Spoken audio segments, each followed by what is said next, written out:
c'est des peintures que j'ai faites au sortir du confinement. Oui. Et, mais aussi, j'ai commencé, la première peinture que j'ai faite, c'est celle de la robe bleue. Oui. C'était suite à un voyage que j'ai fait en Algérie, en Afrique du Nord, à Constantine. Et les personnes qui m'hébergeaient avaient une penderie pleine de très belles robes anciennes.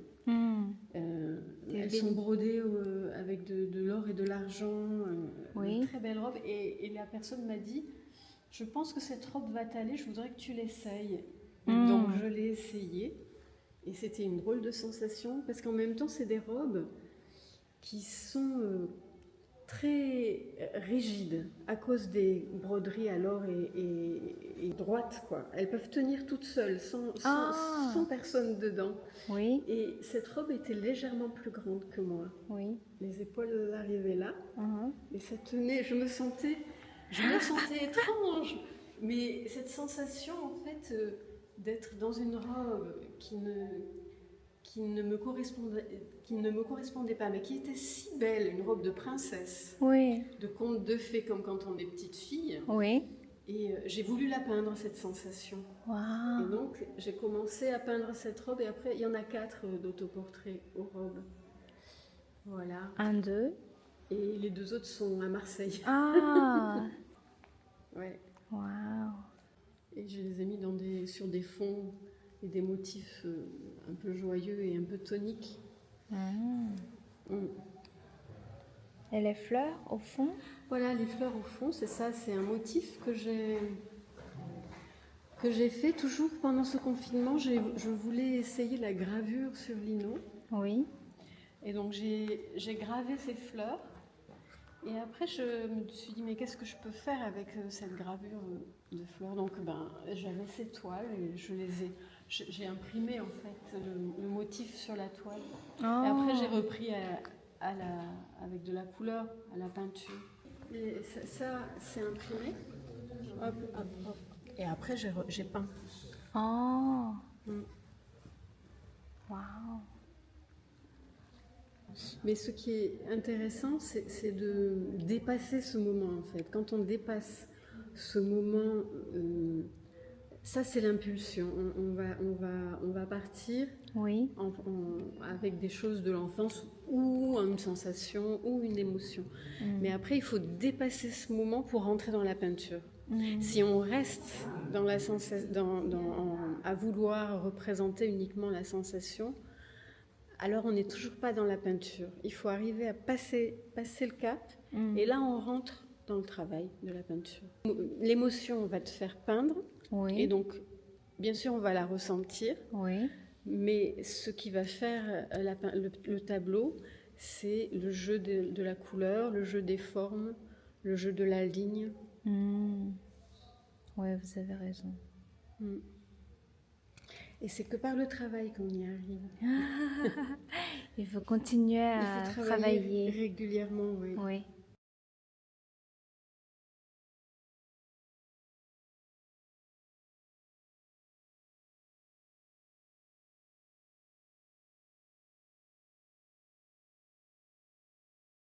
Comment vous avez trouvé votre style, en fait? C'est venu tout seul. Je pense que j'ai beaucoup regardé la peinture, les expositions, et après, petit à petit, c'est venu. C'est venu. Et des fois, quand je peins un tableau, je pense à un artiste en particulier. Et donc, peut-être que ça va ressortir dans le tableau, que ça fait penser à cet artiste-là. Voilà. Oui. Alors, qui sont vos artistes préférés? Alors, quand j'étais très petite, j'adorais Van Gogh. Van Gogh, voilà. Sinon, maintenant, j'aime beaucoup certains primitifs italiens, les peintres du XIIe au XIVe siècle. Je regarde beaucoup cette peinture-là, pour leur palette et la manière dont ils ont raconté des histoires, en fait. Puis ensuite, j'aime bien le peintre Morandi. Morandi, voilà, c'est ce que je veux dire. La palette de votre tableau, c'est de style Morandi, la couleur Morandi. Oui, cette manière qu'il a de faire dans la nuance, en fait, dans dans sa palette de peinture. Oui. Après, un plus contemporain, j'avais vu une exposition à Berlin de... Ah, je sais plus son prénom. Brice Marden, je crois. Marden. Oui. Il peignait... il peint des... Il y avait des peintures qui étaient totalement des monochromes, mais faits avec de la peinture à la cire. À la cire. À la cire, c'était très très beau. C'était d'une vibration incroyable. Oui. Et puis c'est un homme il est mort il y a quelques années, qui ensuite s'est mis à peindre des grands tableaux, et on aurait dit un danseur quand il peignait. Il peignait comme un danseur. C'était assez beau de le voir. Oui. Ouais, voilà. C'est intéressant. C'est l'image de mon père. En fait, j'ai récupéré 2 petites photos comme ça quand il était jeune. Il faisait du saut en hauteur. Oui. Et comme il est, en fait, c'est aussi une fonction très émotive là, parce qu'il est mort quand j'avais 3 mois et donc je l'ai pas connu. Oui. Et le fait de le dessiner, de dessiner son corps, c'était comme si je lui donnais corps, voilà, comme si il avait une présence que j'ai pas eue quand j'étais enfant. Ah ben c'était très fort, c'était comme si d'une part je lui ai redonné vie, Oui. et pour lui et pour moi. Ah, c'est très mignon. Ce qui m'intéresse dans un tableau comme ça, Oui. c'est l'espace du tableau et comment on peut créer la sensation d'ouverture. Que l'espace du tableau dépasse l'espace physique du tableau, voilà. Ça donne curiosité, Voilà, en fait, voilà. pour le tableau. C'est ça. C'est ça, ouvrir des espaces et interroger. C'est ce qui m'intéresse en fait. Voilà. En créant des espaces un peu silencieux, mais en fait qui sont pleins d'interrogations.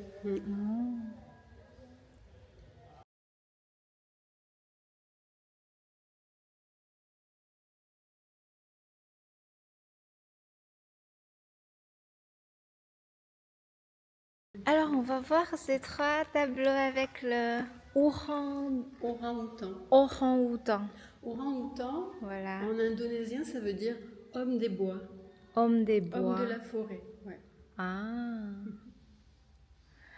Et oui, orang-outan avec un fond fleuri, joyeux. Ouais. Ça, c'est des nappes. Pareil, je les ai achetées sur un marché très populaire à Marseille. Donc, voilà, ils ont des rouleaux de nappes au détail. Et j'utilise des pigments, de la poudre de couleur. Oui. Et j'utilise un liant. Oh. Un liant acrylique pour. Oui. Ce qui fait que je peux doser.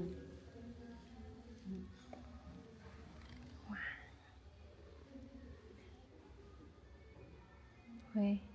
Il a l'air songeur. Ils sont toujours très songeurs. Et ça, qu'est-ce qu'il fait? Et là, il était en colère. En colère? Ah. Ouais. Ah. C'est beau. C'est très vivant, son image. Avec des roses. Oui.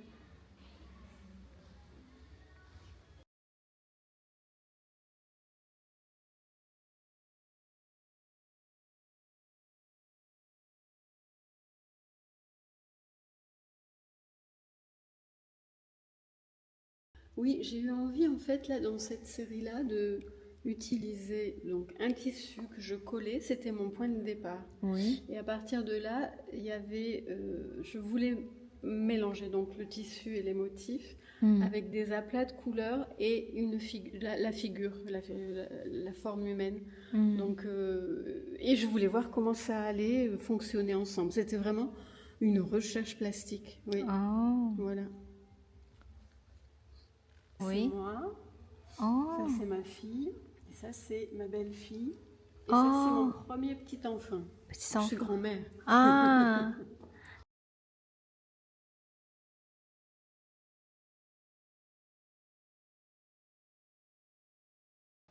Moi, je pense que l'art n'a pas de sexe.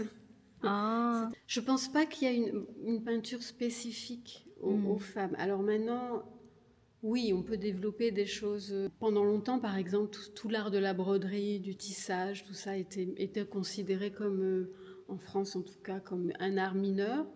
Et maintenant, pas mal d'artistes femmes s'en sont emparées pour le sortir du côté mineur et dire oui, ça c'est de l'art aussi. C'est-à-dire que quand une femme prend une aiguille et fait de la broderie, ça peut être aussi de l'art. Et quand une femme tisse, d'ailleurs, il y a aussi des hommes qui tissent. Hein. oui, oui. C'est aussi de l'art. Il y a des choses comme ça, mais bon, à part les autoportraits, mais j'ai pas envie d'être mise dans une catégorie femme artiste. Enfin, je suis une femme artiste, ça c'est sûr, mais c'est pas forcément. Il faut pas définir les artistes par le sexe. Voilà, c'est ça. Je pense que tant on qualifie les femmes de femmes. Oui, oui, c'est ça. Ça veut dire qu'on n'est pas encore sorti de l'auberge. C'est-à-dire on n'a pas encore dépassé les clivages et qu'il y a encore du travail à faire. Oui, exactement. Donc, on peut faire une exposition les artistes aux yeux verts. Voilà.